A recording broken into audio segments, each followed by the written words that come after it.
अल्लाहुम्मा सल्ली अला मुहम्मद व अला आलि मुहम्मद। पढ़ाना भी डॉक्टर मुख्तार अहमद कि अज असी गल करांगे मज्जां गावां भेड़ बकरियां कट्टियां या बच्चियां। इन्हां विच सब तो वड्डा जिहड़ा मसला आंदा है एक फार्मर वास्ते सब तो ज़्यादा तकलीफ का सबब बनता है वो जनाब जी रिपीट ब्रीडिंग। तुसी भावें टीका रखांदे हो या चंगे संडे कोलों वछे कोलों अपनी मझ गां नूं झोटी नूं या वछी नूं तुसी नवीं दुध करवांदे हो तो वह फिर भी बोल पैंदी है। दोबारा हजे 21 दिन गुजरते हैं वो दोबारा हीट च आ जाती है, वेक च आ जाती है, बहार च आ जाती है। तुहाडा टाइम भी ज़ाया हो गया, जिहड़ा तुसी चंगा सीमन रखिया सी वो पैसे भी गए, तुहाड़ियां उम्मीदां भी जड़ियां सन वो खत्म तो तुहाडा टाइम भी वो ज़ाया हो गया। तो ये जिहड़ा मसला है मज्झां गावां दा फेर खा जाना, गब्बर ना होना या वक्त तो पहला बच्चा जिहड़ा वो ज़ाया कर देना, ये सब तो वड्डा मसला है, बड़े दुख वाला मसला है जिहड़ा कि फार्मर की कमर तोड़ दिंदा है। क्योंकि जिहड़ा साडा किसान वीर है, डांगरी भरा है या कोई डेयरी फार्म का जिहड़ा मालिक है, उन्हें बड़ियां उम्मीदां लाई दियां हुंदियां ने कि जनाब जी उन्हें 10 गावां लईआं ने ते ठीक 10 गावां जिहड़ियां ने वो बच्चा देणगियां, जिस वेले बच्चा देणगियां तो 2 महीने बाद दोबारा हीट च आ जाणगियां, हीट च आणगियां तो 10 असीं जनाब टीका रखा दांगे ते वो दोबारा गब्बन हो जाणगियां। और इस तरह चंद सालां दे विच ओहदा जिहड़ा एक अपना डेयरी फार्म है, अपने डेयरी फार्म के जानवर जिहड़े ने वो तैयार होणगे। लेकिन जिस टाइम टीका खांदे हो या झोटे बच्चे को करवाते हो जानवर नहीं रहिंदा, गब्बन नहीं होंदा। इहदियां कुछ वजूहात ने जिहदे करके तुहाडा जानवर जिहड़ा वो फेर खा जाएगा, तुहाडे पैसे, तुहाडी खुराक, तुहाडा वक्त वो ज़ाया हो जाएगा। तो ये जिहड़ा रिपीट ब्रीडिंग वाला मसला है ये एक ऐसा लम्मा चौड़ा मसला है कि इनू 15-20 मिनट दे विच मैं अगर बयान करना चाहां तो तकरीबन नामुमकिन है, क्योंकि कई वजूहात ने इहदे विच। लेकिन असीं मोटियां जिहड़ियां गल्लां ने वो करांगे जिस दी वजह तो तुहाडा जानवर जिहड़ा वो गब्बन नहीं होंदा। नंबर 1 जानवर का सेहतमंद होना। अगर तुहाडा जानवर लिस्सा है, माड़ा है, बॉडी कंडीशन स्कोर जिहड़ी है वो ठीक नहीं, आओ बेशक बोल भी पांदा हीट खांदा है, इहो जिहा जानवर अक्सर वेख्या गया है वो गब्बन नहीं होंदा। या तो की करेगा इहो जिहा जानवर जिहड़ा लिस्सा माड़ा होएगा वो बोल पिया तुसीं टीका लहाया या झोटे कोलों या तुसीं बच्चे कोलों अपनी मझ गां नूं बनवा लिया। 3 महीने गुजर गए, तुसीं चैक नहीं करवाया, जानवर बोलिया भी नहीं, उन्हें दब्बा मारी रखिया। 5-6 महीनों बाद तुहाडे दिमाग च आया, तुसीं सोचा कि यार इन्हूं असीं चैक करवाइए, इहदा जिस्म इहदा जुस्सा जिहड़ा है वो दसदा नहीं पिया। तुसीं चैक करवाया, झोटी मझ तुहाडी खाली, गां तुहाडी खाली निकली। हुण ये गब्बन नहीं हुई, तुहाडे पैसे समा ज़ाया हो गया। एक बॉडी कंडीशन स्कोर का जिस्म का कमज़ोर होना, इहो जिहा जानवर गब्बन नहीं होंदा। नंबर 2 अगर असीं गल करिए कि जिस टाइम तुहाडा कहंदे जानवर ठीक सी, सेहतमंद सी, लेकिन जिस दिन वो बोलिया सी, हीट च आया सी, उन्होंने मोक लग गई या उन्होंने शदीद कब्ज़ सी, इसका मतलब है वो जी रोमन सी, पेट उजरी, ਉਹਦੇ ਵਿੱਚ लैक्टिक एसिडोसिस ਇਹਦਾ मसला सी, ਉਹਦੀ pH ਜਿਹੜੀ ਸੀ रोमन ਦੀ वो ठीक नहीं सी। ਇਹੋ ਜਿਹਾ जानवर फिर खा जाएगा ਜਿਹਨੂੰ ਬਹੁਤੀ कब्ज़ है वो रज के मोक बंदा पिया, ਉਹਦਾ डाइजेस्टिव सिस्टम ਜਿਹੜਾ है वो ठीक नहीं, जानवर ने गब्बन नहीं होना। या ਉਹਨੂੰ उस दिन बुखार हो गया या जानवर बोलिया सी बाहर तुसीं धुप्पे बन्नी रखिया, ਉਹਨੂੰ हीट स्ट्रोक हो गया, वो तां भी तुहाडा जानवर जिहड़ा वो गब्बन नहीं होएगा। तो तुसीं इहो ਜਿਹੇ जानवर नूं जिस जानवर नूं बुखार है वो पट्ठे नहीं खांदा पिया, वो लंघा के चलदा पिया या वो मोक बंदा पिया, उन्होंने रिक लगी दी है, मोक लगी दी है, जलाब लगे ने, पेचस लगे दे ने, इहो ਜਿਹੇ जानवर नूं टीका रखाओगे तो वो भी गब्बन नहीं होना। इस तो अगे जाइए, जिहड़ा जानवर लिस्सा है, माड़ा है, ਉਹਦੇ ਵਿੱਚ ग्लूकोज की कमी है, क्योंकि ग्लूकोज ऐसी शै वे ATP एडिनोसिन ट्राईफास्फेट जी एनर्जी करंसी है जानवर वास्ते ਤੇ ਜੇ ਜਾਨਵਰ ਲਿੱਸਾ ਹੈ, ਮਾੜਾ ਹੈ ਔਰ ਉਹਦੇ ਖੂਨ ਦੇ ਵਿੱਚ ਗਲੂਕੋਜ਼ ਦੀ ਮਿਕਦਾਰ ਬੜੀ ਘੱਟ ਹੈ, ਕਿਉਂਕਿ 50 ਤੋਂ 60 ਮਿਲੀਗ੍ਰਾਮ 100 ml ਖੂਨ ਦੇ ਵਿੱਚ ਇੰਨਾ ਗਲੂਕੋਜ਼ ਦਾ ਲੈਵਲ ਹੋਣਾ ਜ਼ਰੂਰੀ ਹੈ। ਤੇ ਤਾਂ ਵੀ ਤੁਹਾਡਾ ਜੇ ਇਹਦੇ ਥੱਲੇ ਜਾ ਰਿਹਾ ਗਲੂਕੋਜ਼ ਦਾ ਲੈਵਲ, ਤੁਹਾਡਾ ਜਾਨਵਰ ਰਿਪੀਟ ਹੋ ਜਾਏਗਾ, ਗੱਭਣ ਨਹੀਂ ਹੋਏਗਾ। ਇਸ ਤੋਂ ਇਲਾਵਾ ਅਗਰ ਖੂਨ ਦੇ ਵਿੱਚ 25 ਤੋਂ 30 ਮਿਲੀਗ੍ਰਾਮ 100 ml ਖੂਨ ਦੇ ਵਿੱਚ ਜਿਹੜਾ ਇਹ ਬਲੱਡ ਯੂਰੀਆ ਨਾਈਟ੍ਰੋਜਨ, ਅਗਰ ਇਹਦੀ ਮਿਕਦਾਰ ਇਸ ਤੋਂ ਉੱਤੇ ਹੈ, ਜ਼ਿਆਦਾ, ਤੁਹਾਡਾ ਜਾਨਵਰ ਗੱਭਣ ਨਹੀਂ ਹੋਏਗਾ, ਜਾਨਵਰ ਫੇਰ ਖਾ ਜਾਏਗਾ, ਰਿਪੀਟ ਹੋ ਜਾਏਗਾ, ਜਿਹੜਾ ਕਿ ਬੜਾ ਹੀ ਮਾੜਾ ਹੈ। ਇਸ ਵਾਸਤੇ ਤੁਹਾਡੇ ਜਾਨਵਰ ਨੂੰ ਇਹ ਸਾਰੀਆਂ ਗੱਲਾਂ ਅਗਰ ਇਸ ਤੋਂ ਗੁਜ਼ਰਦਾ ਪਿਆ, ਮਸਲਾ ਆਉਂਦਾ ਪਿਆ, ਤਾਂ ਤੁਹਾਨੂੰ ਚਾਹੀਦਾ ਉਹਨੂੰ ਫਟਾਫਟ ਫੌਰਨ ਹੱਲ ਕਰੋ। ਔਰ ਸਾਡਾ ਫਾਰਮਰ ਜਿਹੜਾ ਅਨਐਜੂਕੇਟਿਡ ਹੈ, ਅਨਪੜ੍ਹ ਹੈ, ਉਹ ਮਾਰ ਤਾਂ ਖਾਂਦਾ ਪਿਆ, ਉਹ ਆਪਣੇ ਤੁੱਕੇ ਤੀਰ ਜਿਹੜੇ ਨੇ ਉਹ ਚਲਾਉਂਦਾ, ਘਰ ਦਾ ਇਲਾਜ ਆਪਣਾ ਕਰ ਕਰਕੇ ਤੰਗ ਆ ਜਾਂਦਾ, ਫਿਰ ਆਮ ਸਿਆਣੇ ਬੰਦੇ ਕੋਲ ਜਾਂਦਾ, ਨੁਸਖੇ ਲੈਂਦਾ, ਫਿਰ ਉਹ ਕਰਦਾ ਰਹਿੰਦਾ, ਉਹਦਾ ਵਕਤ ਵੀ ਜ਼ਾਇਆ, ਉਹਦੇ ਪੈਸੇ ਵੀ ਜ਼ਾਇਆ। ਐਟ ਦੀ ਐਂਡ ਜਿਸ ਥੱਕ ਹਾਰ ਜਾਂਦਾ ਤੇ ਫਿਰ ਉਹ ਡਾਕਟਰ ਦੇ ਵੱਸ ਪੈਂਦਾ, ਫਿਰ ਡਾਕਟਰ ਵੀ ਉਹਨੂੰ ਚੰਗਾ ਨਹੀਂ ਲੱਭਦਾ। ਆਮ ਜਿਹੜੇ ਸਮਝ ਲਓ ਉਹ ਡਾਕਟਰ ਨਹੀਂ ਹੁੰਦੇ, ਅਟਾਈ ਲੋਕ ਹੁੰਦੇ ਨੇ, ਉਹ ਉਹਨਾਂ ਦੇ ਹੱਥੇ ਚੜ ਜਾਂਦੇ, ਕਿਉਂਕਿ ਇੱਕ ਵੈਟਨੇਰੀਅਨ ਬਣਨ ਵਾਸਤੇ, ਇੱਕ ਡਾਕਟਰ ਬਣਨ ਵਾਸਤੇ ਇਹ ਪੂਰੇ 17 ਸਾਲ ਲੱਗਦੇ ਨੇ, ਔਰ ਉਸ ਤੋਂ ਬਾਅਦ ਜਿਹੜਾ ਤਜਰਬਾ ਹੈ ਉਹ ਵੱਖਰਾ ਹੈ। ਫਿਰ ਜਾ ਕੇ ਜਿਹੜੀ ਕਾਉਂਸਲ ਹੈ PVMC ਜਿਹਨੂੰ ਕਹਿੰਦੇ ਆ, ਪਾਕਿਸਤਾਨ ਵੈਟਰਨਰੀ ਮੈਡੀਕਲ ਕਾਉਂਸਲ, ਉਸ ਦੇ ਮੁਤਾਬਕ, ਉਹਦੇ ਰੂਲ ਦੇ ਮੁਤਾਬਕ ਜਿਹੜਾ ਡਾਕਟਰ ਉਹਨੂੰ ਕਿਹਾ ਜਾਂਦਾ ਜਿਹਦੇ ਕੋਲ PVMC ਦੀ ਰਜਿਸਟ੍ਰੇਸ਼ਨ ਮੌਜੂਦ ਹੈ, ਜਿਹੜਾ ਯੂਨੀਵਰਸਿਟੀ ਦਾ 5 ਸਾਲ ਪੜ੍ਹਿਆ ਗਿਆ, ਉਹਨੂੰ ਡਾਕਟਰ ਕਹਿੰਦੇ ਆ। ਲੇਕਿਨ ਇਹ ਵਿਚਾਰਾ ਇਹਨੂੰ ਨਹੀਂ ਪਤਾ, ਇਹ ਆਮ ਬੰਦੇ ਦੇ ਹੱਥ ਚੜ੍ਹ ਜਾਂਦਾ, ਫਿਰ ਥੱਕ ਟੁੱਟ ਕੇ, ਹਾਰ ਕੇ, ਦਿਲ ਬਰਦਾਸ਼ਤ ਹੋ ਕੇ ਇਹੋ ਜਿਹਾ ਜਾਨਵਰ ਦਾ ਇਲਾਜ ਨਹੀਂ ਹੁੰਦਾ ਤੇ ਉਹਨੂੰ ਘਰੋਂ ਕੱਢ ਦਿੰਦਾ, ਆਉਣੇ ਪਾਉਣੇ ਵੇਚ ਦਿੰਦਾ, ਤਾਂ ਵੀ ਜਾਨਵਰ ਗੱਭਣ ਨਹੀਂ ਹੁੰਦਾ ਤੇ ਉਹ ਤੰਗ ਆ ਕੇ ਇਹਨੂੰ ਕੱਢ ਦਿੰਦਾ। ਤੇ ਬਲੱਡ ਯੂਰੀਆ ਨਾਈਟ੍ਰੋਜਨ ਦੀ ਮਿਕਦਾਰ ਦਾ ਚੈੱਕ ਕਰਨਾ ਬਹੁਤ ਜ਼ਰੂਰੀ ਹੈ। ਖੂਨ ਜਾਨਵਰ 'ਚ ਹੋਏਗਾ, ਉਹ 'ਚ ਨਮਕੀਨਾਤ ਦੀ ਕਮੀ ਨਹੀਂ ਹੋਏਗੀ, ਵਿਟਾਮਿਨ ਦੀ ਕਮੀ ਨਹੀਂ ਹੋਏਗੀ, ਤੇ ਤਾਂ ਵੀ ਇਹੋ ਜਿਹਾ ਮਸਲਾ ਜਿਹੜਾ ਨਾ ਉਹ ਆਉਂਦਾ ਰਹੇਗਾ। ਕਿਉਂਕਿ ਅੱਛਾ ਜੀ, ਇਹ ਚਲਾਈ ਹੈ ਤੇ ਇਹ ਜਿਹੜੀ ਵੈੜ ਵੇਖਦੇ ਪਏ ਹੋ, ਮਾਸ਼ਾਅੱਲਾ ਜਿਸਮ ਵੀ ਸੋਹਣਾ ਹੈ, ਇਹਦੇ ਵਿੱਚ ਇਹਦੀ ਬਾਡੀ ਕੰਡੀਸ਼ਨ ਵੇਖੀ ਹੈਗਾ GCS। ਭਾਅ ਜੀ ਤੁਸੀਂ ਸਾਰਾ ਕੰਮ ਕਰੋ, ਅਗਲਾ ਰਸਾ ਦੇਖੋ ਸਾਰਾ ਕੰਮ। ਤੇ ਇਹਨੂੰ ਮੈਂ ਕੋਈ 2-2.5 ਮਹੀਨੇ ਹੋ ਗਏ ਨੇ ਇਹਨੂੰ ਅਸੀਂ ਟੀਕਾ ਰੱਖਿਆ ਸੀ, ਤੇ ਹੁਣ ਮੈਂ ਇਹਨੂੰ ਲਗਾ ਚੈੱਕ ਕਰਨ ਆਇਆ, ਇਹ ਗੱਭਣ ਹੈ ਜਾਂ ਖਾਲੀ ਹੈ।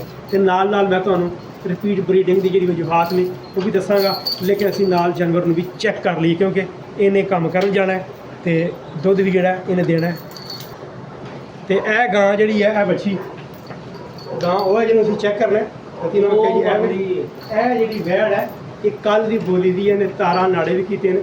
ਤੇ ਜਿਹੜਾ ਜਾਨਵਰ ਸਿਹਤਮੰਦ ਹੋਏਗਾ, ਬਾਡੀ ਕੰਡੀਸ਼ਨ ਸਕੋਰ ਉਹਦੀ ਚੰਗੀ ਹੋਏਗੀ, 2.5 ਔਰ 3 ਦੇ ਦਰਮਿਆਨ ਹੋਏਗੀ, ਉਹਦੀ ਬੱਚਾ ਦਾਣੀ 'ਚ ਜਾਨ ਹੋਏਗੀ, ਤੇ ਜਿਹੜੀ ਉਹਦੀ ਬੱਚਾ ਦਾਣੀ ਅਗਰ ਉਹ 'ਚ ਇਨਫੈਕਸ਼ਨ ਨਾ ਹੋਈ, ਕੋਈ ਮੈਟਰਾਈਟਸ, ਇੰਡੋਮੈਟਰਾਈਟਸ, ਪੈਰੀਮੈਟਰਾਈਟਸ, ਪਾਇਓਮੈਟਰਾ, ਸਾਲਪਨਜਾਈਟਸ ਜਾਂ ਲਿਊਟੀਓਸਿਸਟ, ਫੋਲੀਕੂਲਰ ਸਿਸਟ, ਰਾਈਟ ਐਂਡ ਲੈਫਟ ਜਿਹੜੀਆਂ ਉਹਦੀਆਂ ਓਵਰੀਆਂ ਨੇ, ਅਗਰ ਉਹ ਠੀਕ ਨੇ, ਸਿਹਤਮੰਦ ਨੇ, ਔਰ ਜਿਹੜੀਆਂ ਤਾਰਾਂ ਨਾੜੇ ਜਾਨਵਰ ਕਰਦਾ ਪਿਆ ਉਹਦੇ ਵਿੱਚ ਸੋਡੀਅਮ ਤੇ ਪੋਟਾਸ਼ੀਅਮ, ਅਗਰ ਇਹਦੀ ਮਿਕਦਾਰ, ਇਹ ਚਾਰਜ ਪੂਰੇ ਨੇ, ਕਰੰਟ ਪੂਰਾ ਆਉਂਦਾ ਪਿਆ ਤਾਰਾਂ ਦੇ ਵਿੱਚ, ਤੇ ਓਵੂਲੇਸ਼ਨ ਵੀ ਹੋਏਗੀ, ਬੈਜ਼ਾਦਾਨੀ ਜਿਹੜੀ ਹੈ, ਓਵਰੀ ਹੈ, ਉੱਥੋਂ ਆਂਡਾ ਜਿਹੜਾ ਹੈ ਉਹ ਆਏਗਾ। ਤੇ ਜਿਸ ਟਾਈਮ ਅਸੀਂ ਸੀਮਨ ਰੱਖਾਂਗੇ ਉਹ ਜਾਨਵਰ ਮਾਸ਼ਾਅੱਲਾ ਗੱਭਣ ਤੇਲ ਫੜ ਜੀ। ਤੇਲ ਪਹਿਲਾਂ ਬਾਡੀ ਕੰਡੀਸ਼ਨ ਦਾ ਸਕੋਰ ਠੀਕ ਹੋਣਾ, ਜਾਨਵਰ ਦਾ ਰਿਲੈਕਸ ਹੋਣਾ, ਸਿਹਤਮੰਦ ਹੋਣਾ, ਗਲੂਕੋਜ਼ ਦਾ ਪੂਰਾ ਹੋਣਾ, ਜਿਹੜੀ ਉਹਦੀ ਰੂਮਨ ਹੈ ਉਹ 'ਚ pH ਉਹਦੀ ਨਾਰਮਲ ਹੋਣਾ, ਲੈਕਟਿਕ ਐਸਿਡੋਸਿਸ ਨਾਲ ਤੇਜ਼ਾਬੀਅਤ ਨਾ ਹੋਏ, ਖੂਨ 'ਚ ਗਲੂਕੋਜ਼ ਦੀ ਮਿਕਦਾਰ ਪੂਰੀ ਹੋਏ, ਜਿਹੜੇ ਉਹਦੇ ਵਿੱਚ ਮਿਨਰਲ ਨੇ, ਨਮਕੀਨਾਤ ਦੀ ਮਿਕਦਾਰ ਠੀਕ ਹੋਏ, ਖੂਨ ਚੰਗਾ, ਰਤ ਚੰਗੀ ਹੈ, ਸੂਰਤ ਚੰਗੀ ਹੈ, ਅੰਦਰੋਂ ਸਾਫ਼ ਹੈ, ਕੋਈ ਉਹਦੇ ਵਿੱਚ ਇਨਫੈਕਸ਼ਨ ਨਹੀਂ, ਇਹੋ ਜਿਹਾ ਜਾਨਵਰ ਇਨਸ਼ਾਅੱਲਾ ਗੱਭਣ ਹੋਏਗਾ। ਲੇਕਿਨ ਟੀਕਾ ਰੱਖਣ ਤੋਂ ਪਹਿਲਾਂ ਮੈਂ ਇਹਨੂੰ ਚੈੱਕ ਕਰਾਂਗਾ, ਬਾਕੀ ਇਸ ਟਾਈਮ ਇਹਦੀ ਹੀਟ ਠੀਕ ਹੈ, ਅੰਦਰ ਕੋਈ ਮਸਲਾ ਤਾਂ ਨਹੀਂ, ਕਰੰਟ ਪੂਰਾ ਆ ਰਿਹਾ, ਤੇ ਮੈਂ ਜਰਾ ਹੁਣ ਚੈੱਕ ਕਰਾਂਗੇ, ਫਿਰ ਮੈਂ ਤੁਹਾਨੂੰ ਦਿਖਾਉਣਾ। ਇਹ ਤੇਲ ਵੀ ਹੈ ਜੀ, ਇਹ ਤੇਲ ਪਿਆ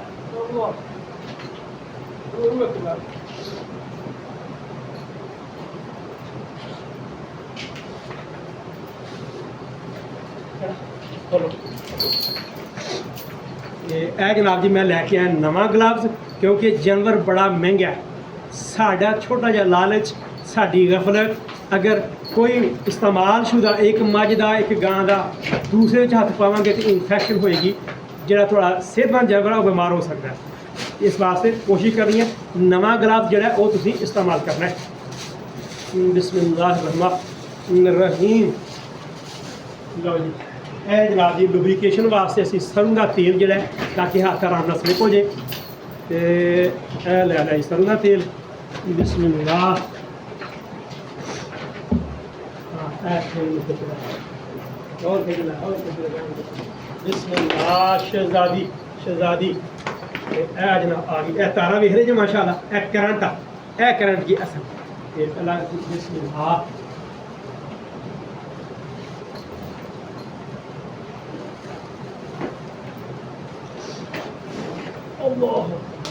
पहला असी खोसी जी है वो कट लाँगे।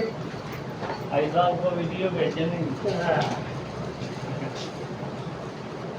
देखो ना जी मझ गां बोली भी होएगी, अंदरों बिल्कुल साफ होएगी, और टिक के खलोएगी, आराम नाल खलोएगी, रिलैक्स होकर जड़ा वो टीका रखाएगी। इहो जिहा जंग बफज़ले खुदा ते गबन भी होएगा। ये माशाअल्लाह जी देख रहे जी इस टाइम ये पहला ने ही फर्ज नूं कहने आ ਤੇ ਪਹਿਲੀ ਵਾਰੀ ਬੋਲੀ ਆ। ਬਾਡੀ ਕੰਡੀਸ਼ਨ ਸਕੋਰ ਚੰਗਾ ਅੰਦਰ ਮਾਸ਼ਾਅੱਲਾ। ਇਹਦੀ ਓਵਰੀ ਵੀ ਓਕੇ ਜ਼ਬਰਦਸਤ, ਰਾਈਟ ਐਂਡ ਲੈਫਟ। ਇਹਦੇ ਫਲੋਪੀਨ ਟਿਊਬ ਵੀ ਠੀਕ ਹੈ, ਹਾਰਨ ਦੇ ਜਿਹੜੇ ਨੇ ਉਹ ਵੀ ਠੀਕ ਨੇ। ਰਿਪਰੋਡਕਟਿਵ ਟਰੈਕ ਤਕਰੀਬਨ ਪੂਰੀ ਜਿਹੜੀ ਹੈ ਮਾਸ਼ਾਅੱਲਾ A1 ਹੈ, ਕੋਈ ਐਬਨਾਰਮਲ ਐਡਹੀਜਨ ਨਹੀਂ ਹੈ।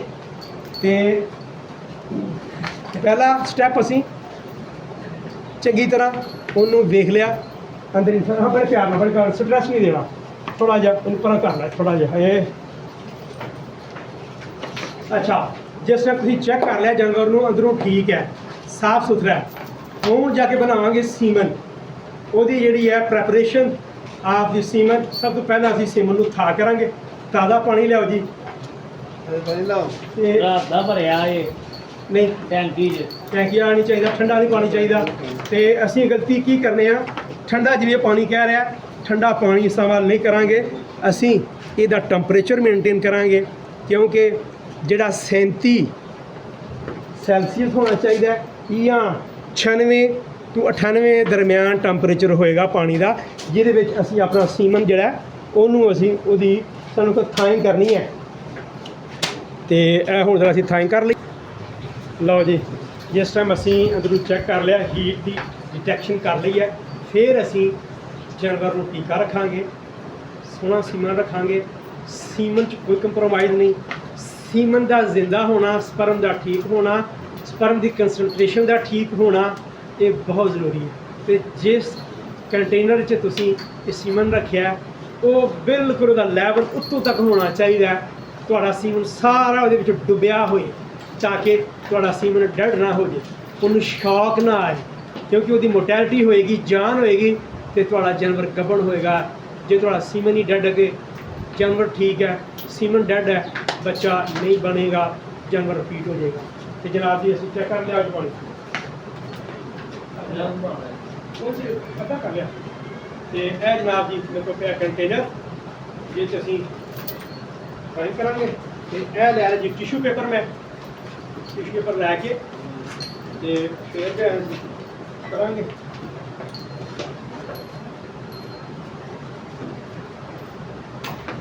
बिस्मिल्लाह। जनाब सीलर सीलर लैनी कट्टने वास्ते, और यह मैं ले लिया जी फॉरसेप, ताकि मैं बाहर ना कटा उन्हें।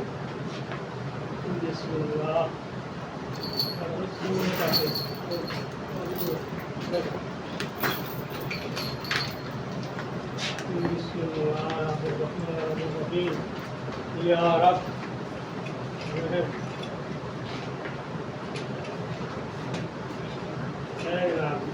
बाहर का टीका ऐसे सोना टीका जर्सी का, ताकि ये बच्चा बड़ी बच्ची जे दे। नहीं या खुदा की ठीक ਤੇ ਇਹ ਆ ਗਿਆ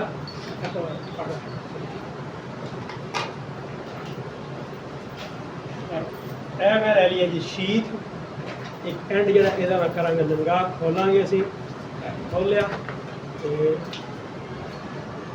ਉਹ ਇਹ ਆ ਗਈ ਜੀ ਇਹ ਆਈ ਗਨ ਆਰਟੀਫੀਸ਼ੀਅਲ ਇਨਸੈਮੀਨੇਸ਼ਨ ਗਨ ਹੈ ਜਿਹੜਾ ਇਹਦਾ ਬੈਰਲ ਠੀਕ ਹੋਣਾ ਚਾਹੀਦਾ ਬਿਲਕੁਲ ਸਿੱਧੀ ਹੋਣੀ ਚਾਹੀਦੀ ਹੈ ਟੇੜੀ ਨਹੀਂ ਹੋਣੀ ਚਾਹੀਦੀ ਜਰਾ ਸੀ ਕੋਈ ਪਾਕ ਹੋਣੀ ਚਾਹੀਦੀ ਹੈ ਇਹਦਾ ਪਲੰਜਰ ਅਸੀਂ ਪਿੱਛੇ ਕਰ ਲਾਂਗੇ ਤੇ ਫਿਰ ਜਿਹੜਾ ਅਸੀਂ ਇਹਨੂੰ ਲੈ ਕੇ ਜਾਵਾਂਗੇ ਆ ਗਿਆ ਜੀ ਜੀ ਰਸਤਾ ਪਾਣੀ ਕਰ ਚਾਹੀਏ ਕਿ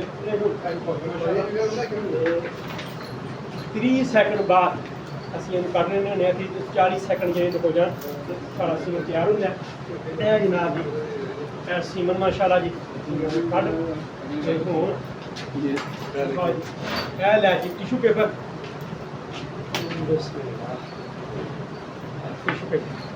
ਕਿਉਂਕਿ ਇਹਦੇ ਉੱਤੇ ਇੱਕ ਕਤਰਾ ਵੀ ਅਗਰ ਇਹਦੇ ਅੰਦਰ ਚਲਾ ਗਿਆ ਤੇ ਸੀਮਨ ਜਿਹੜਾ ਉਹ ਡੈਡ ਹੋ ਜਾਏਗਾ ਮਰ ਜਾਏਗਾ ਜਨਮ ਫਿਰ ਗਬੜ ਨਹੀਂ ਹੁੰਦਾ ਇਹ ਜਨਾਬ ਜੀ ਅਸੀਂ ਲੈ ਲਿਆ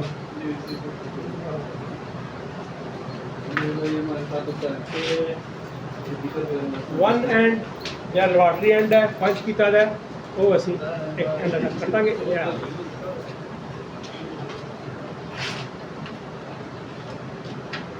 ਸ਼ੀਟ ਦੇ ਵਿੱਚ ਅਸੀਂ ਸੀਮਨ ਨੂੰ ਬਿਲਕੁਲ ਫਿਕਸ ਕਰਾਂਗੇ ਸਟਰਾ ਨੂੰ ਇਹ ਜਨਾਬ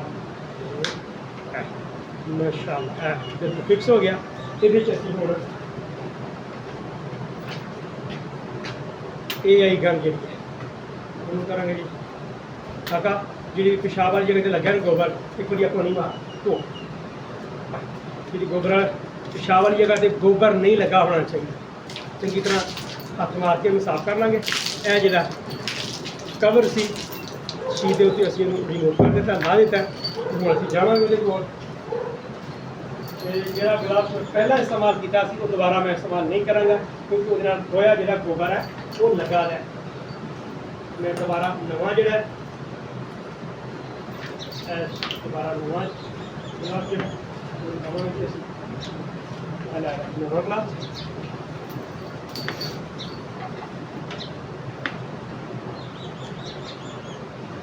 ਕਿਉਂਕਿ ਇੱਕ ਸ਼ੈ ਦਾ ਖਿਆਲ ਕਰਨਾ ਇੱਕ ਸਟੈਪ ਨੂੰ ਮੇਨਟੇਨ ਕਰਨਾ ਬਹੁਤ ਜ਼ਰੂਰੀ ਹੈ ਤੁਹਾਨੂੰ ਪਤਾ ਹੋਣਾ ਚਾਹੀਦਾ ਕਿ ਓਵੂਲੇਸ਼ਨ ਦਾ ਟਾਈਮ ਹੈ ਓਵੂਲੇਸ਼ਨ ਜਿਹੜੀ ਹੋ ਜਾਏਗੀ ਮੈਂ ਟੀਕਾ ਰੱਖਾਂਗਾ ਤੇ ਇਨਸ਼ਾਅੱਲਾ ਮਲਾਪ ਜਿਹੜਾ ਉਹ ਹੋ ਜਾਏਗਾ ਤੇ ਇਹ ਜਨਾਬ ਜੀ ਸਰਗਾ ਤੇ ਦੁਬਾਰਾ ਮੈਂ ਇਹ ਗਲਾਵ ਦੇ ਉੱਤੇ ਲਾ ਕੇ ਅਸੀਂ ਹੁਣ ਜਾਵਾਂਗੇ ਜੀ ਗਾਂ ਦੇ ਕੋਲ ਆਓ ਤਾਂ ਮੈਂ ਲੈ ਕੇ ਚੱਲਾਂ ਗਾਂ ਦੇ ਕੋਲ ਤੇ ਇਹ ਜਨਾਬ ਜੀ ਬਿਸਮਿਲ੍ਲਾ A1 ਅਸੀਂ ਆਪਣਾ ਰਾਡ ਜਿਹੜਾ ਬੜੇ ਪਿਆਰ ਨਾਲ ਕਰਾਸ ਕਰਾਂਗੇ ਕਿਉਂਕਿ ਫੈਲਣ ਹੈ ਅੰਦਰ ਕੋਈ ਵੀ ਇੰਜਰੀ ਨਹੀਂ ਕਰਨੀ ਕੋਈ ਅੰਦਰ ਬੋਂਡ ਬਿਸਮਿਲ੍ਲਾਹ ਤਵੱਕਲਤੁ ਅਲਾ ਅੱਲਾਹ ਇਹ ਜਨਾਬ ਜੀ ਕਰਾਸ ਕਰਾਂਗੇ ਵੈਰੀ ਜੈਂਟਲੀ ਪਿਆਰ ਦੇ ਨਾਲ ਜਾਨਵਰ ਜੇ ਪਿੱਛੇ ਨੂੰ ਜ਼ੋਰ ਲਾ ਰਿਹਾ ਅਸੀਂ ਅੱਗੇ ਨੂੰ ਨਹੀਂ ਲਾਵਾਂਗੇ ਆਪਣਾ ਹੱਥ ਅਸੀਂ ਉੱਥੇ ਹੀ ਰੋਕ ਲਾਵਾਂਗੇ ਤਾਂ ਕਿ ਜਾਨਵਰ ਨੂੰ स्ट्रेस ना आए किसी किस्म की इंजरी कोई जख्म ना अंदर हो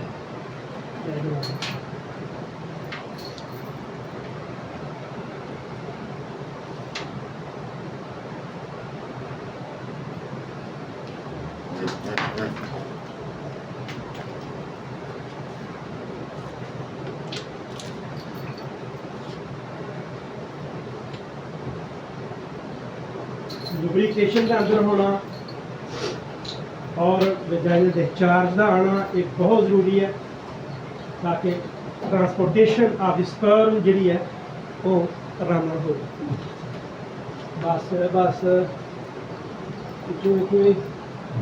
सही में कदम आए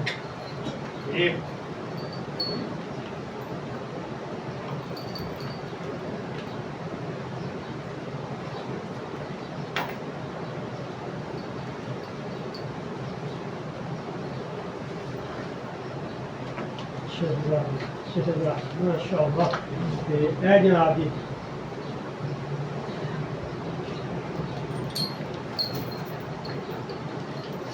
ए जनाब जी माशाअल्लाह बिल्कुल जड़ा ਹੁਣ ਸੋਹਣਾ ਟੀਕਾ ਰੱਖਿਆ ਗਿਆ, ਸੋਹਣੀ ਜਗ੍ਹਾ ਤੇ ਗਿਆ ਜਿੱਥੇ ਜਾਣਾ ਚਾਹੀਦਾ ਸੀ, ਬਾਰੀ ਆਪਣੀ ਯੂਟਰਸ ਦੇ ਵਿੱਚ।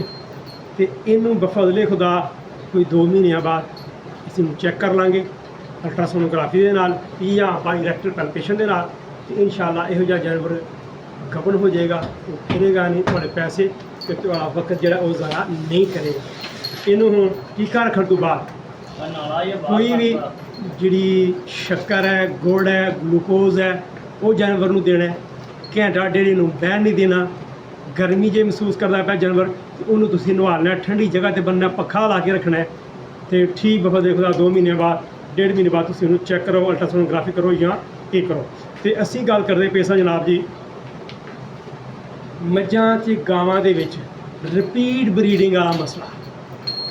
ਇਹ ਹੁਣ ਮੈਂ ਟੀਕਾ ਰੱਖਿਆ ਹੈ, ਅਗਰ 3 ਵਾਰੀ ਟੀਕਾ ਰੱਖਣ ਸਰਵਿਸ ਦੇਣ ਤੋਂ ਬਾਅਦ ਵੀ ਜਾਨਵਰ ਬੋਲਦਾ ਹੈ, ਗੱਭਣ ਨਹੀਂ ਹੁੰਦਾ, ਉਹਨੂੰ ਅਸੀਂ ਰਿਪੀਟ ਬਰੀਡਰ ਕਹਿੰਦੇ ਹਾਂ। ਔਰ ਇਹ ਸਭ ਤੋਂ ਵੱਡਾ ਮਸਲਾ ਹੈ ਜਿਸ ਦੀ ਵਜ੍ਹਾ ਤੋਂ ਸਾਡੇ ਬੜੇ ਹੀ ਕੀਮਤੀ ਖੂਬਸੂਰਤ ਜਾਨਵਰ ਜਿਹੜੇ ਨੇ ਅਸੀਂ ਮਜਬੂਰ ਹੋ ਜਾਂਦੇ ਹਾਂ ਕਿ ਉਹਨੂੰ ਅਸੀਂ ਆਉਣੇ ਪਾਉਣੇ ਜਾਂ ਗੋਸ਼ੇ ਦੇ ਭਾਅ ਅਸੀਂ ਉਹਨੂੰ ਵੇਚਣੇ ਆ। ਤੇ ਦੂਸਰੀ ਗੱਲ ਜਿਹੜੀ ਸੀ ਅਸੀਂ ਕਰਦੇ ਪਏ ਸਾਂ ਜਨਾਬ ਜੀ,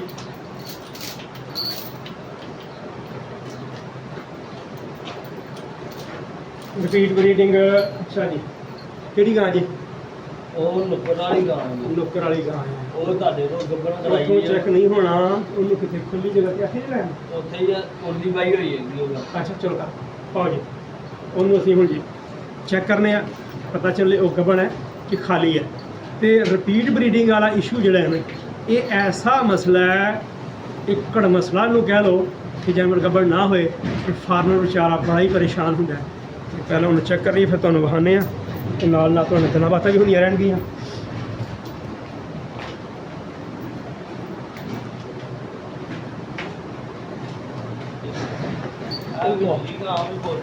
ਤੂੰ ਅਕਬਰ ਕਿਹੜੀ ਗਾਂ ਬੋਲੀ ਹੈ?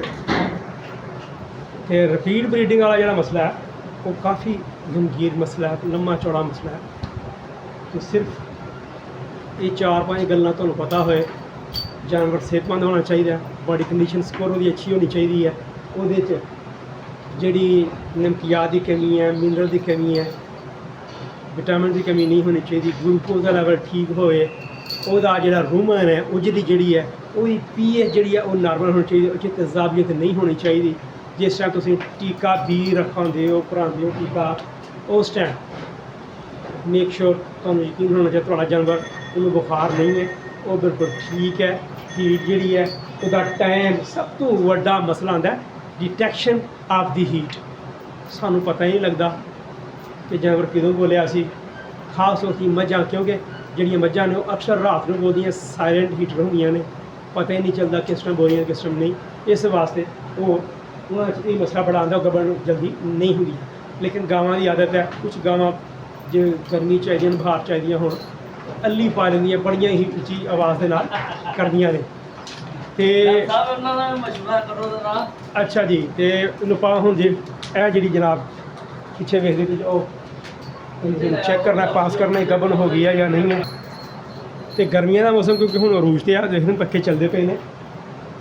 ਜਾਨਵਰਾਂ ਨੂੰ ਮੱਖੀਆਂ ਮੱਛਰਾਂ ਤੋਂ ਬਚਾਓ, ਪੱਖਾ ਲਾ ਕੇ ਰੱਖੋ, ਠੰਡੀ ਜਗ੍ਹਾ 'ਤੇ ਰੱਖੋ।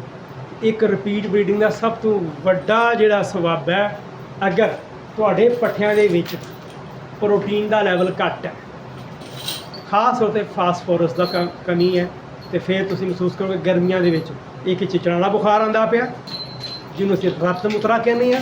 ਤੇ ਜੇ ਫਾਸਫੋਰਸ ਦੀ ਕਮੀ ਹੈ ਤੇ ਤਾਂ ਵੀ ਜਾਨਵਰ ਦੇ ਖੂਨ ਦੇ ਵਿੱਚ ਜਿਹੜਾ ਪਿਸ਼ਾਬ ਦੇ ਵਿੱਚ ਜਿਹੜਾ ਉਹ ਖੂਨ ਆਉਣ ਲੱਗ ਪੈਂਦਾ। ਇਹ ਦੋ ਕੰਡੀਸ਼ਨਾਂ ਜਿਹੜੀਆਂ ਨੇ ਇਹਨੂੰ ਦੇਖਣਾ ਬਹੁਤ ਜ਼ਰੂਰੀ ਹੈ। ਪੱਠੇ ਜਿਹੜੇ ਨੇ ਉਹ ਵੀ ਪਾਓ, ਨਾਲ ਤੁਸੀਂ ਵਿਟਾਮਿਨ ਦਾ ਇਸਤੇਮਾਲ ਕਰੋ, ਮਿਨਰਲ ਦਾ ਇਸਤੇਮਾਲ ਕਰੋ। ਜਾਨਵਰਾਂ 'ਚ ਗਲੂਕੋਜ਼ ਦੀ ਕਮੀ ਨਾ ਆਉਣ ਦਿਓ, ਉਹਦੀ ਲੈਕਟਿਕ ਐਸੀਡੋਸਿਸ ਦਾ ਮਸਲਾ ਨਹੀਂ ਆਉਣਾ ਚਾਹੀਦਾ। ਜਿਹੜੀ ਖੁਰਾਕ ਦਿੰਦੇ ਪਏ ਜੋ ਉਹ ਰੂਟੀਨ ਦੇ ਵਿੱਚ ਜਾਨਵਰ ਨੂੰ ਦਿੰਦੇ ਜਾਓ। ਤੇ ਇਹ ਜਿਹੜੀ ਹੁਣ ਇਹਨੂੰ ਪੈ ਗਿਆ ਜੀ ਢੰਗਾ, ਇਹਨੂੰ ਚੈੱਕ ਕਰ ਲਈਏ।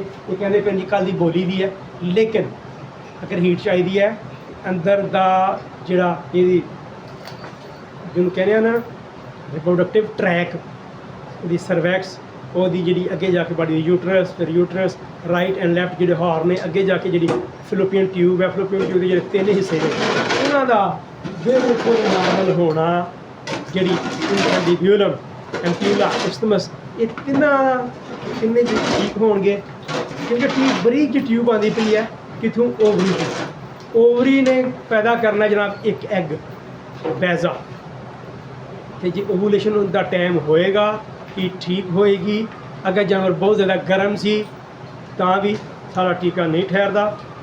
ਇਸ ਤਰ੍ਹਾਂ ਦਾ ਜਾਨਵਰ ਜਿਹੜਾ ਫਿਰ ਉਹ ਰਿਪੀਟ ਹੋ ਜਾਂਦਾ, ਉਹ ਚੰਗਾ ਨਹੀਂ ਕੰਮ। ਤੇ ਜੇ ਹੀਟ ਹੋਇਆ ਸੀ ਖਤਮ ਹੋ ਗਈ, ਮੁੱਕ ਗਈ ਦੀ ਹੈ, ਠੰਡਾ ਹੋ ਗਿਆ ਜਾਨਵਰ ਬਿਲਕੁਲ ਹੀ, ਹੀਟ ਮੁੱਕ ਗਈ ਸੀ, ਤੇ ਜਾਨਵਰ ਫਿਰ ਵੀ ਗੱਭਣ ਨਹੀਂ ਹੋਣਾ। ਤੇ ਹੁਣ ਪਹਿਲਾਂ ਮੈਂ ਚੈੱਕ ਕਰਾਂਗਾ ਤੇ ਨਵਾਂ ਗਲਾਵਜ਼, ਇਹ ਤੀਸਰਾ ਗਲਾਵਜ਼ ਅਸੀਂ ਲਾਉਣ ਲੱਗੇ 2 ਜਣ, ਠੀਕ ਹੈ। ਇਹ ਜਨਾਬ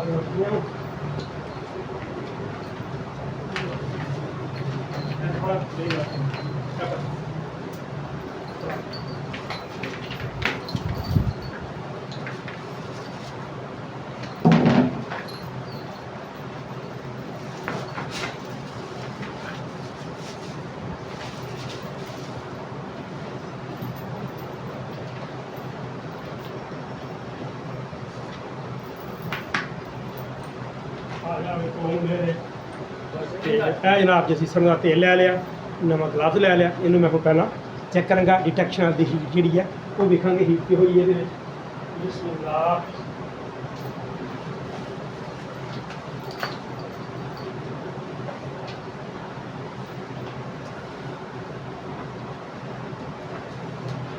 ਇਹ ਹੁਣ ਮੇਰਾ ਚਲਾ ਗਿਆ ਡਿਟੈਕਸ਼ਨ ਦੇ ਵਿੱਚ।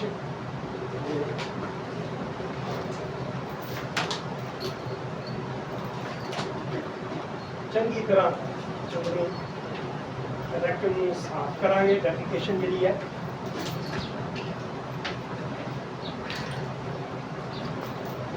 ਇਹ ਜੀ ਅਸਲ ਟੈਮ, ਇਹ ਮਾਸ਼ਾਅੱਲਾ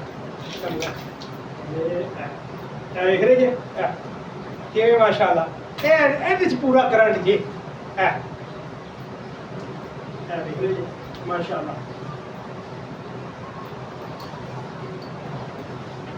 ਇਹ ਬਿਹਤਰੀਨ ਟਾਈਮ ਹੈ ਜੀ, ਇਹ ਵੇਖ ਰਹੇ ਜੀ ਤਾਰਾਂ, ਇਹ ਧਾਰਾਂ ਦੋਏ ਸ਼ੀਸ਼ੇ ਵਰਗੀਆਂ। ਦੁੱਧ ਬਿਲਕੁਲ ਸਾਫ਼ ਹੋਣਾ ਚਾਹੀਦਾ। ਤੇ ਜਿਹੜਾ ਜਿਸ ਤਰ੍ਹਾਂ ਜਾਨਵਰ ਬੋਲੇ ਗੱਭਣ ਹੋਏ, ਜਿਵੇਂ ਇਹ ਵੇਖ ਰਹੇ ਜੇ ਇਹ ਕਿਵੇਂ ਵਹਿ ਵੇਖ ਬਣਦਾ ਪਿਆ, ਕਿ ਜਾਲਾ ਬਣਦਾ ਪਿਆ, ਬਿਲਕੁਲ ਸ਼ੀਸ਼ੇ ਵਰਗਾ ਜਿਹੜਾ ਇਹ ਇਸ ਟਾਈਮ ਬਿਹਤਰੀਨ ਟਾਈਮ ਇਹਦਾ ਓਵੂਲੇਸ਼ਨ ਦਾ। ਅੰਦਰ ਦੇ ਬਿਲਕੁਲ ਜਿਹੜੇ ਰਿਪਰੋਡਕਟਿਵ ਆਰਗਨ ਨੇ, ਉਹਦੀ ਸਰਵੈਕਸ ਮਾਸ਼ਾਅੱਲਾ ਬਿਲਕੁਲ ਸਟਰੇਟ ਸਿੱਧੀ ਹੈ, ਉਹਦੀ ਯੂਟਰਸ ਬਿਲਕੁਲ ਠੀਕ ਹੈ, ਨੋ infection, no metritis, no perimetritis, no endometritis, no pyometra, and there is also no problem of luteal cyst or follicular cyst. And this is the best time for the ovulation, and this time is considered best for the time of artificial insemination. ਤੇ ਹੁਣ ਅਸੀਂ ਜਨਾਬ ਇਹਨੂੰ ਟੀਕਾ ਰੱਖਾਂਗੇ। ਟੀਕਾ ਰੱਖਣ ਦੇ ਤੇ ਇਹ ਬਿਹਤਰੀਨ ਟਾਈਮ ਹੈ। ਤੇ ਇਨਸ਼ਾਅੱਲਾ ਇਹੋ ਜਿਹਾ ਟੀਕਾ ਰੱਖਾਂਗੇ, ਇਹ ਇਨਸ਼ਾਅੱਲਾ ਫੇਰ ਨਹੀਂ ਖਾਏਗਾ, ਗੱਭਣ ਹੋਏਗਾ। ਤੇ ਮੈਂ ਜ਼ਰਾ ਹੁਣ ਤੁਹਾਨੂੰ ਬਹਾਨਾ ਜੀ, ਅਸੀਂ ਉਹਨੂੰ ਟੀਕਾ ਰੱਖਣ ਵਾਸਤੇ ਪਹਿਲਾਂ ਜਿਹੜੀ ਥਾਇੰਗ ਹੈ, ਸੀਮਨ ਚੰਗਾ ਹੋਣਾ ਚਾਹੀਦਾ। ਸੀਮਨ ਤੇ ਕੋਈ ਕੰਪਰੋਮਾਈਜ਼ ਨਹੀਂ ਕਰਨਾ। ਪੂਰੇ 7 ਤੁਸੀਂ ਪੱਠੇ ਪਾਣੇ ਨੇ, ਸੋਹਣਾ ਟੀਕਾ ਰਖਾਣਾ ਹੈ, ਤਾਂ ਕਿ ਤੁਹਾਨੂੰ ਜਾਨਵਰ ਜਿਸ ਟਾਈਮ ਪੈਦਾ ਹੋਏ ਪਤਾ ਚੱਲੇ ਕਿ ਮਾਸ਼ਾਅੱਲਾ ਦਾ ਕੱਦ ਕਾਠ, ਉਹਦੀ ਵੇਲ ਸੋਹਣੀ ਆ, ਦੀ ਚਿਹਰਾ ਵੀ ਸੋਹਣਾ ਔਰ ਇਹ ਨਸਲ ਵੀ ਚੰਗੀ ਆ। ਤੇ ਆਓ ਜੀ ਖਾਨ ਸਾਹਿਬ ਵੀ ਹੁਣ ਹੱਸੇ ਮੁਸਕਰਾਉਂਦੇ ਪਏ ਨੇ। ਇਹ ਤੁਹਾਨੂੰ ਖਾਨ ਸਾਹਿਬ ਦੱਸ ਕਰਵਾਉਂਦੇ ਆ ਜੀ। डॉक्टर साहब ਤੇ आप डॉक्टर क्या कहते हैं बच्ची को लो जी ਤੁਹਾਨੂੰ ਅਸੀਂ परले पासे लेके चलिए ज़रा कैमरा पर। तो जनाब वो मेरे पीछे देख रहे हैं आप माशा 4 पे के ऊपर बैठे हुए हैं फजल भाई, जिनकी ये गाय है। और इनका जो निज़ाम देखे सफाई का, जानवरों की सेहत का, ये सारे एनिमल जो है इनके बहुत ही हेल्दी है, सेहतमंद है। इसीलिए उनके जानवर सारे माशाल्लाह उनके अपने जानवर हैं। 1-2 गाय जो है उन्होंने खरीदी है, बाकी सारी के सारी उन्होंने अपनी नस्ल खुद तैयार की है। तो अब हम बनाएंगे जी सीमन यहाँ पे।